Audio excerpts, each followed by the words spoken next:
Hello everyone and welcome to the cloud interpretation. आज मैं आपको वाइकिकी का 7th एपिसोड एक्सप्लेन करूंगी, पर उससे पहले अगर आपने चैनल को सब्सक्राइब नहीं किया है तो प्लीज़ कर दो और हाँ, बेल नोटिफिकेशन पर भी क्लिक कर देना। अब बढ़ते हैं एपिसोड की तरफ। तो एपिसोड की शुरुआत में हम लोग डूशेक, जुनकी और सियोजिन को देखते हैं। वो लोग लैंडलॉर्ड के पैसे के बारे में बात कर रहे थे। तभी डूशेक बोलता है कि उन लोगों को टेंशन लेने की कोई जरूरत नहीं, क्योंकि ये सारी प्रॉब्लम जुनकी की वजह से हुई है, तो सारा पैसा भी वही देगा। तभी सियोजिन जुनकी की आत्मा की शांति के लिए प्रार्थना करती, क्योंकि जब डुंगू आएगा वो जुनकी को बहुत मारेगा।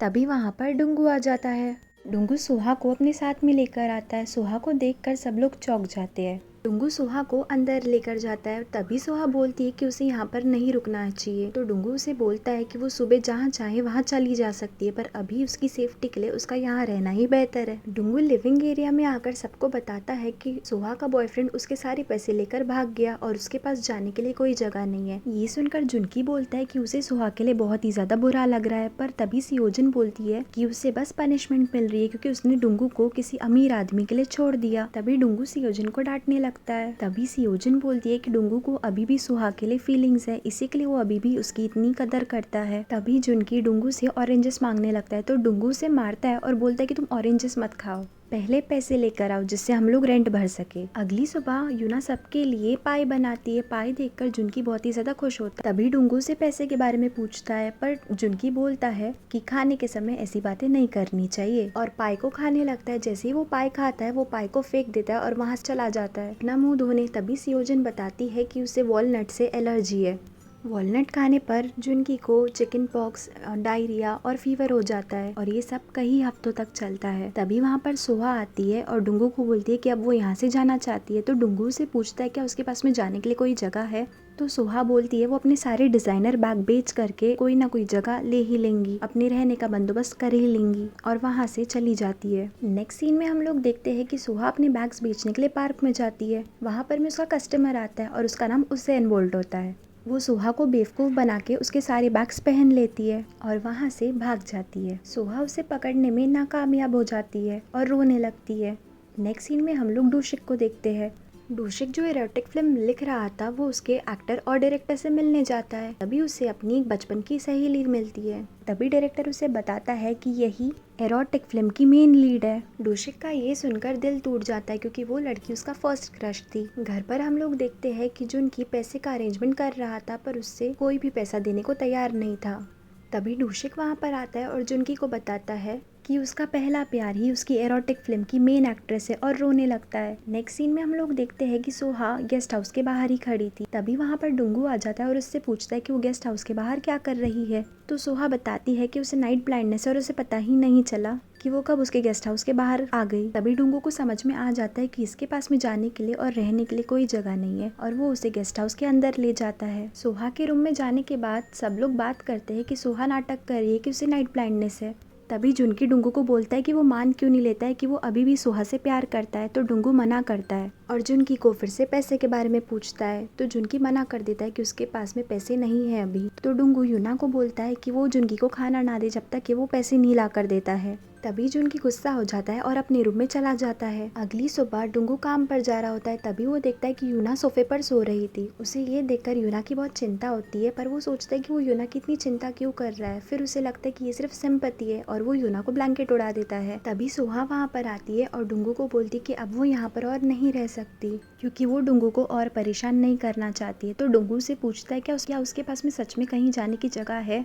तो सोहा बोलती है वो अपनी एक फ्रेंड के घर पर जा रही है और वहाँ से चली जाती है। नेक्स्ट सीन में हम लोग देखते हैं कि जुनकी पैसों का बंदोबस्त करने की बहुत कोशिश करता है, पर उससे कुछ भी नहीं होता है। उसी के पास में डूशेक बैठा होता है और वो मालगुमी के बारे में सोच रहा होता है। तभी डुंगू वहाँ पर आता है और जुनकी से पैसे की बात करता है। जुनकी फ्रस्ट्रेट होकर डुंगू को बोलता है कि अगर उसे पैसे मिल गए तो डुंगू क्या करेगा। तो डुंगू बोलता है कि वो उसे जिंदगी भर पापा कह के बुलाएगा। तो जुनकी बोलता है सिर्फ यही काफी नहीं है, उसे उसके पैरों के बीच में से क्रॉल करते हुए भी जाना पड़ेगा। डुंगू ये सब के लिए मान जाता है और बोलता है कि अगर वो पैसे लेकर आया तो वो जो भी बोलेगा डुंगू सब करेगा।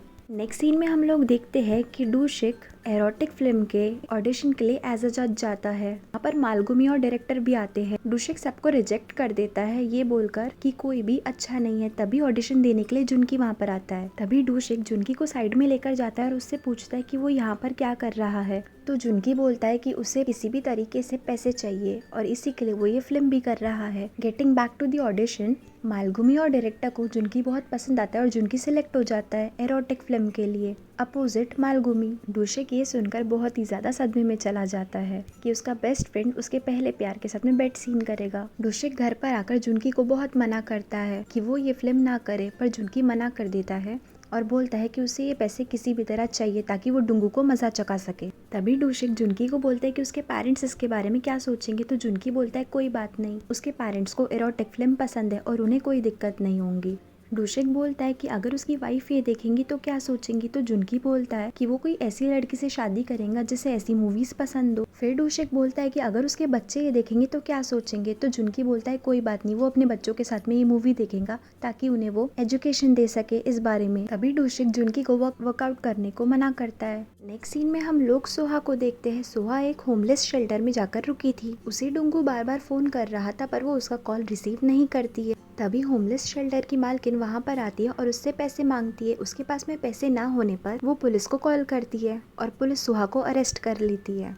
घर पर डुंगू को सोहा की टेंशन हो रही होती है और सियोजन उसे बोलती है कि वो सोहा की इतनी चिंता क्यों कर रहा है और उसे चिढ़ाने लगती है कि वो अभी भी सोहा से प्यार करता है। डुंगू मना करता है पर फिर भी सियोजन नहीं मानती। तभी डुंगू किचन में जाता है और यूना को एक्सप्लेन करता है कि वो सोहा से अब प्यार नहीं करता। तो यूना उसे बोलती कि वो उसे क्यों एक्सप्लेनेशन दे रहा है और उसे सोहा की अच्छे से केयर लेनी चाहिए क्योंकि उसके पास में अभी कोई भी नहीं है और यूना वहाँ से चली जाती है। तभी डुंगू सोचता है कि अगर यूना को उसकी परवाह नहीं है तो डुंगू क्यों उसकी केयर कर रहा है। तभी डुंगू को पुलिस स्टेशन से कॉल आता है और वो सोहा को लेने के लिए वहाँ पर जाता है। सोहा उसे सॉरी बोलती है और डुंगू उसे घर पर ले आता है। सोहा बहुत मना करती है कि वो वहाँ पर नहीं जा सकती पर फिर भी डुंगू उसे जबरदस्ती घर में ले आता है। यूना ये सब देख लेती है और उसे उन दोनों को साथ में देखकर बहुत बुरा लगता है। रात में हम लोग देखते हैं कि डूशेक जुनकी को सोते वक्त वॉलनट खिला देता है ताकि वो मालगुमी के साथ में एरोटिक फिल्म ना शूट कर पाए। अगले दिन हम देखते हैं कि जुनकी बीमार हो जाता है और उसके पूरे फेस पर रिएक्शन आ जाता है। डूशेक उससे फिल्म शूट करने से मना करता है क्योंकि उसकी तबीयत बहुत ही ज्यादा खराब होती है, पर जुनकी बोलता है कि वो डायरेक्टर से बोलकर शूट का डेट आगे बढ़ा देगा। तभी डुंगू वहाँ पर आता है और जुनकी से पूछता है कि क्या हुआ। तो जुनकी उससे बताता है कि उसकी तबीयत ठीक नहीं है। तो डुंगू बोलता है कि उसके पास में पैसों का अरेंजमेंट नहीं हो रहा था इसलिए उसने जानबूझ के वॉलनट खा लिए। जुनकी ये सब सुनकर डुंगू पर चिल्लाता है और मेकअप करने लगता है ताकि उसके फेस पर जो हाइव्स है वो ना दिखे। शूट पर जाते वक्त डूशेक जुनकी को बोलता है कि मालगुमी उसका पहला प्यार है और जुनकी को फिल्म शूट करने से मना करता है, पर जुनकी मना कर देता है और बोलता है कि उसे पैसे किसी भी हालत में चाहिए क्योंकि उसे डुंगू को मजा चखाना है। तो डूशेक बोलता है कि पैसों का इंतजाम वो कर देगा, बस जुनकी ये फिल्म ना करे और जुनकी मान जाता है। नेक्स्ट सीन में हम लोग देखते हैं कि डुंगू यूना के बारे में सोच रहा होता है। तभी वहाँ पर जुनकी आ जाता है पैसों के साथ में और शर्त के मुताबिक वो डुंगू को अपने आप को पापा कहने को बोलता है, पर डुंगू मना करता है। तो जुनकी बोलता है अगर वो उसे पापा नहीं बोल सकता तो उसके सारे पैसे वापस कर दे। तो डुंगू उसे पापा बोलता है। यही नहीं, वो उसके पैरों के बीच में से क्रॉल भी करता है। जुनकी ये देखकर बहुत ही ज़्यादा खुश होता है और डुंगू को बोलता है कि आज से वही उसका पापा है। नेक्स्ट डे डूशेक सबको बताता है कि डुंगू ने सोहा के साथ में कॉन्ट्रैक्ट साइन किया है कि वो जब तक चाहे यहाँ पर रह सकती और पैसा भी चेकआउट करने पर दे सकती है। सब लोग ये सुनकर बहुत ही ज्यादा गुस्सा होते हैं, खासकर सियोजिन। तभी जुनकी बोलता है कि डुंगू को सोहा पसंद है इसीलिए वो ये सब कर रहा है। तो डुंगू नाराज हो जाता है और वहाँ से चला जाता है। बाद में हम लोग देखते हैं कि जुनकी डुंगू और डूशेक को लव परसेंटेज निकालना सिखाता है। तो मालगुमी और डूशेक का 80% निकलता है। उन लोगों के वहाँ से जाने के बाद में डुंगू यूना और उसका लव परसेंटेज निकलता है तो वो 76% निकलता है। डुंगू ये देखकर चौंक जाता है और सोचता है क्या वो सच में यूना से प्यार करने लगा है।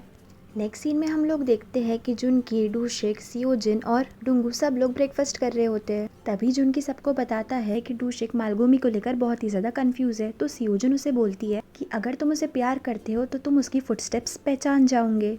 जुनकी इस सब को बेकार की बात बोलता है और उसकी और सियोजिन की लड़ाई हो जाती है। नेक्स्ट सीन में हम लोग देखते हैं कि सियोजिन और जुनकी वॉक के लिए बाहर जाते हैं। तभी जुनकी एक लड़की से टकराता है और उसके दिल में दर्द होने लगता है। उसे लगता है कि वो अपने प्यार से मिल चुका है और वो उसके पीछे पीछे जाता है। तो वो लड़की एक डॉक्टर निकलती है। वो जुनकी को पेशेंट समझ के उसका एग्जामिन करती है। जुनकी का चेकअप होने के बाद हमें पता चलता है कि जुनकी को हार्ट की बीमारी है, पर वो मेडिसिन से ठीक हो जाएंगी। नेक्स्ट सीन में हम लोग देखते हैं कि डुंगू और सोहा लिविंग रूम में बैठे हुए थे। सोहा को डर था कि कहीं सियोजिन आ गई तो वो उसे फिर से ताने मारेंगी। तभी उन लोगों को किसी की फुटस्टेप्स की आवाज आती है। सोहा को लगता है कि सियोजिन आ गई, पर डुंगू बोलता है कि ये सियोजिन नहीं, यूना है, और सच में यूना ही होती है। तभी सोहा डुंगू से पूछती है कि उसे यूना की फुटस्टेप्स इतने अच्छे से कैसे पता है। तो डुंगू बोलता है कि उसने सिर्फ अंदाजा लगाया, पर डुंगू सोचता है कि वो सच में यूना से प्यार करता है क्योंकि सियोजिन ने भी यही बोला था। पर फिर बाद में डुंगू को लगता है कि उसके सुनने की शक्ति बहुत ही ज्यादा अच्छी है, इसलिए वो सबके फुटस्टेप्स को पहचानता है। नेक्स्ट टाइम घर में फिर से कोई आता है और डुंगू को लगता है कि वो डिलीवरी मैन है, और वो सच में डिलीवरी मैन ही होता है। डुंगू ये सुनकर बहुत ही ज्यादा खुश हो जाता है और डिलीवरी मैन को हक कर लेता है। नेक्स्ट सीन में हम लोग देखते हैं कि यूना सुपरमार्केट अकेली जा रही होती है। तभी डुंगू उसे बोलता है कि वो भी उसके साथ चलेगा क्योंकि सामान बहुत ही ज्यादा होगा। तभी सोहा के पैर में कांच लग जाता है और डुंगू उसकी मदद करने के लिए रुक जाता है और यूना अकेले ही मार्केट चली जाती है। थोड़ी देर बाद हम लोग देखते हैं कि डुंगू और सोहा टीवी देख रहे होते हैं। तभी टीवी में ब्रॉडकास्ट होता है कि पास के ही सुपरमार्केट में आग लग गई है। तभी सोहा बोलती है कि यूना भी तो इसी मार्केट में गई है। डुंगू ये सुनकर मार्केट की तरफ भागता है। मार्केट पहुंचकर पुलिस उसे अंदर नहीं जाने देती है और इसी के साथ एपिसोड खत्म हो जाता है। Thank you so much everyone for watching this video till the end. I hope आपको ये वीडियो पसंद आई हो। मिलते हैं नेक्स्ट वीडियो में। Take care.